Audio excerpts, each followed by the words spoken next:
Brendan, could you just set out why there is controversy, quote unquote, behind the novelist, and why actually one of the most successful British authors, you know, his fourth model, the Satanic Verses, actually became at the very heart of this deep-rooted controversy?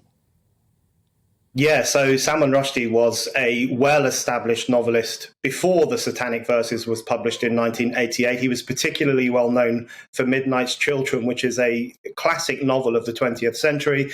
But with the Satanic Verses, because it called into questions some claims about Islam, and it questioned whether the Quran was really the book of God and all those kinds of things, as part of its narrative, as part of its story, it caused huge controversy amongst radical Islamists.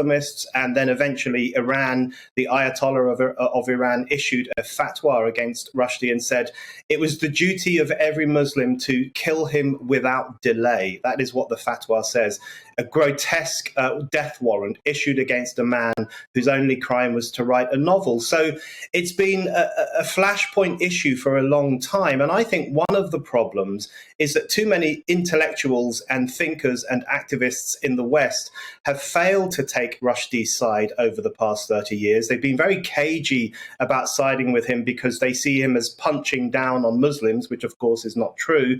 And therefore they haven't defended him in the way that they should against this regressive 7th century death threat that's been made against him. And I think that has really helped to expose him to the kind of threat that we now know he's still faced from radical Islamists. So, Brendan, what would you say to those, though, that will say, well, hang on a minute, you know, if you actually come for the portrayal of the Prophet Muhammad, you know that this is a great insult to Muslim peoples, and actually they would argue if you play with fire, you're going to get burned.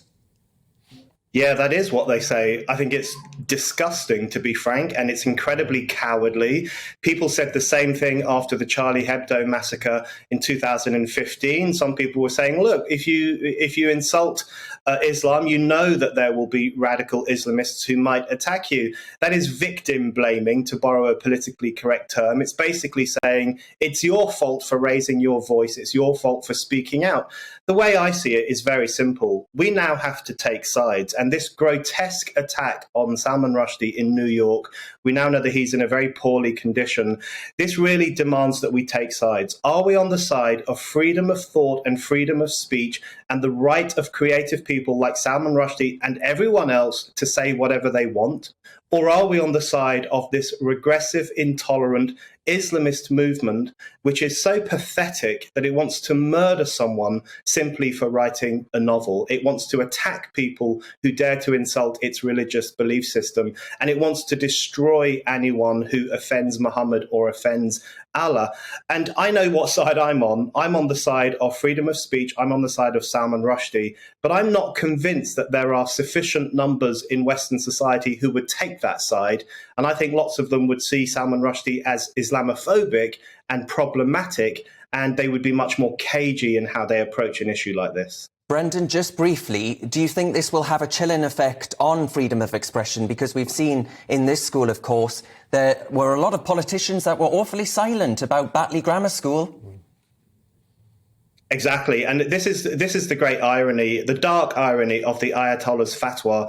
It actually sits well with developments in the West itself. Of course, we don't issue death warrants against people who criticize Islam, but we have seen the growth of the Islamophobia industry, which treats it as phobic and wrong to criticize Islam. So you have extremists in the East saying you must never insult Islam, and you have so-called liberals in the West also saying you must never insult Islam. So in different ways, there's a pincher movement against freedom of speech. And we saw that with the Batley Grammar School incident and the protests outside cinemas recently, where you have both extremists and the politically correct saying, don't insult Islam. Freedom of speech includes the freedom to insult any religion we want. That's the bottom line.